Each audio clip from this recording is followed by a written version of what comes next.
Hello, I'm Donald Leggett and welcome to the latest Focus IR CEO interview. I'm joined by Stefan Bernstein today. He's the CEO of GreenRoc Mining.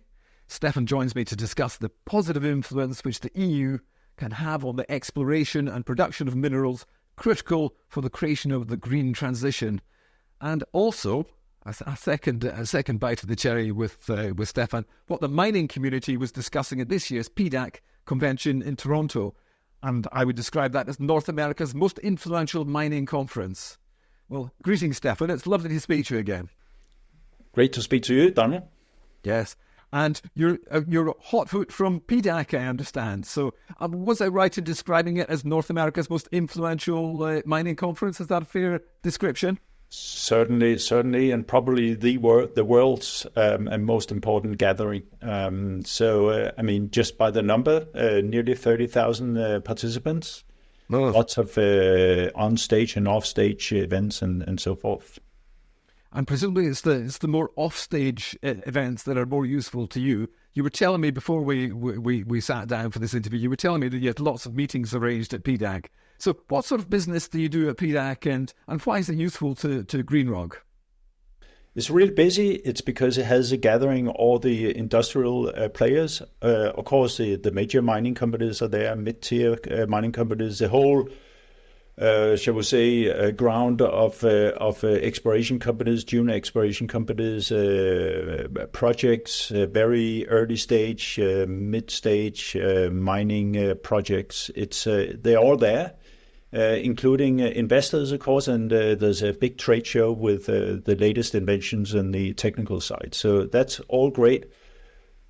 The meetings we had was a mix between business meetings, but also meetings with of course government bodies, both in Greenland and the EU and from other countries. It must be very handy being able to meet all these different diverse groups, in the stakeholders, if you like, mining stakeholders, all in the same place, all under the same roof. Yeah, absolutely. And including also, of course, meeting and reconnecting to a lot of old friends and old business connections. So that's all great. And I will also say that, you always come across some unexpected new connections. So we certainly have some new business leads. That's inevitable to happen. So that's great. It was very busy. We had a lot of good meetings. I think one of the highlights was that GreenRoc was invited to an event arranged by the South Korean government as part of the Mineral Security Partnership, a very high-profile event held off-stage in Toronto. And we were one of only 3 graphite companies that were given the opportunity to speak there. So that was really good. Gave you a lot of exposure, of course, but also potential new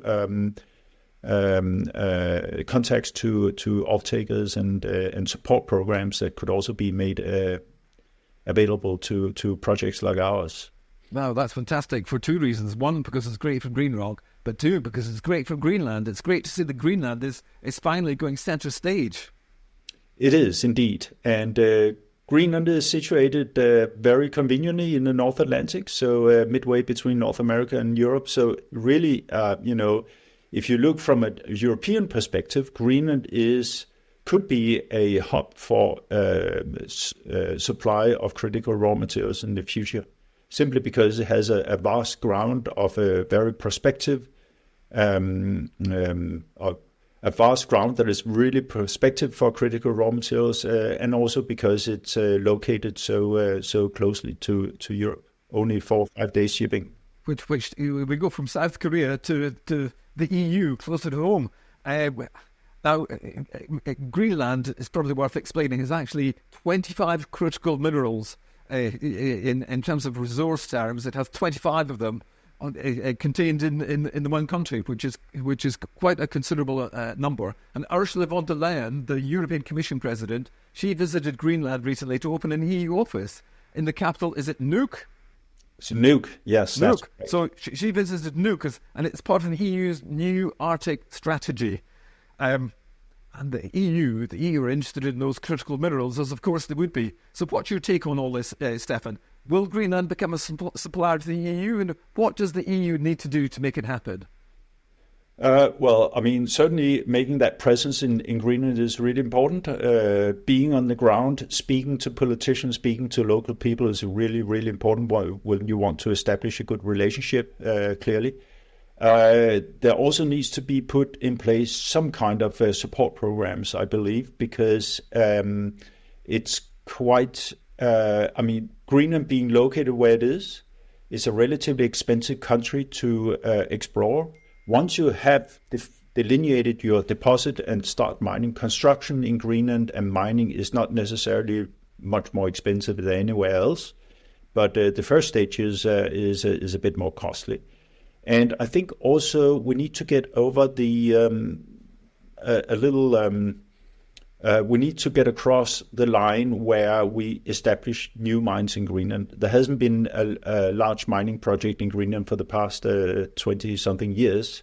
So we need to put Greenland back on the map, so to speak. And I think EU could be a big help towards that. Okay. Now, you mentioned support programs from the EU. Flesh that out a little bit for us. What do you mean by support programs? What would be useful for GreenRoc, for example?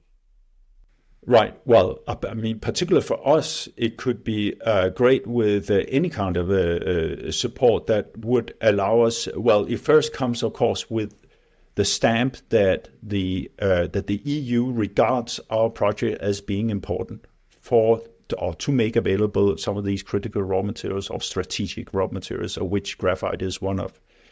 And then I think also that they could provide connections to potential off-takers. There's a lot of off-takers, large companies in Europe. We're speaking to a lot of them, but putting some political pressure also on them to start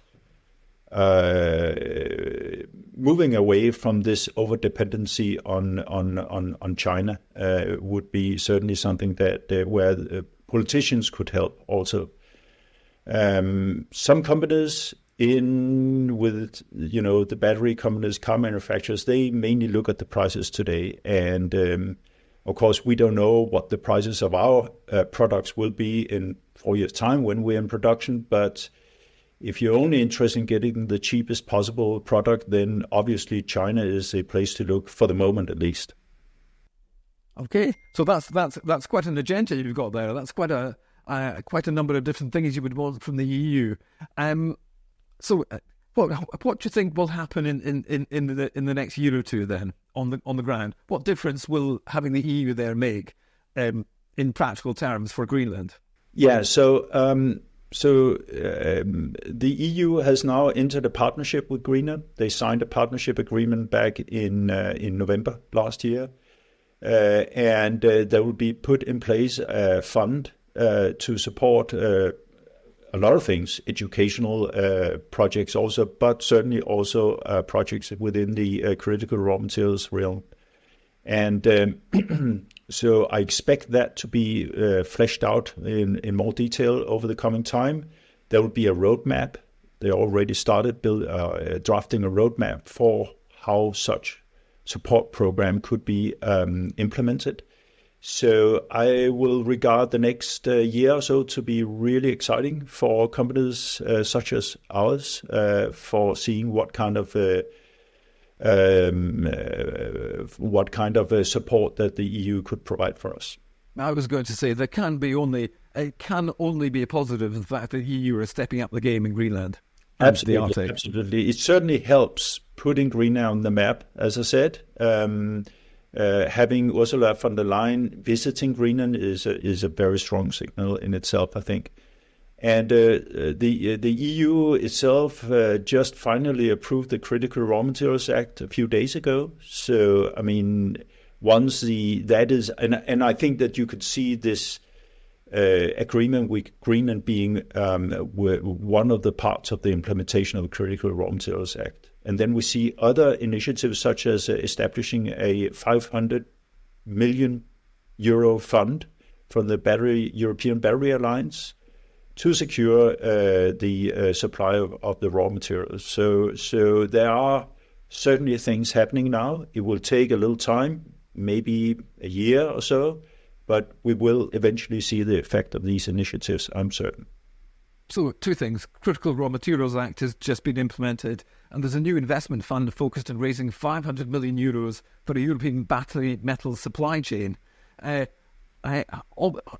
both those things ultimately a positive for you? And will you be able to actually access those funds from the 500 million euro pot?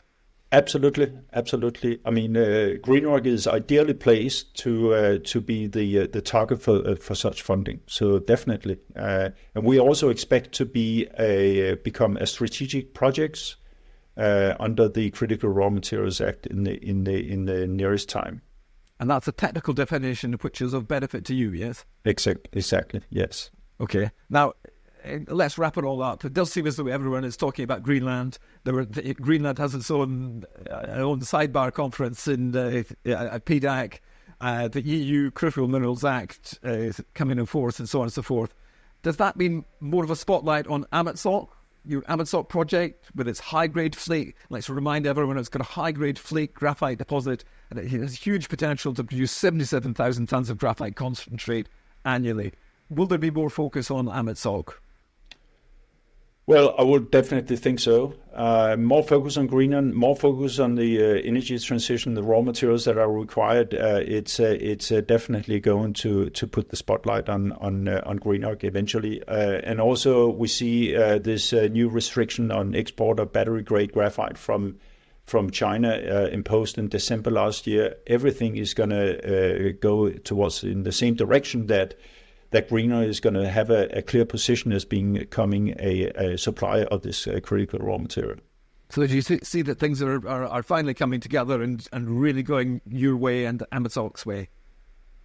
Yes, indeed. There's no doubt that GreenRoc and our deposit at Amitsoq is hugely undervalued today. And I think that can be appreciated by just taking a look at the result of our preliminary economic assessment that was released back in October last year. So it's worth taking a look at that.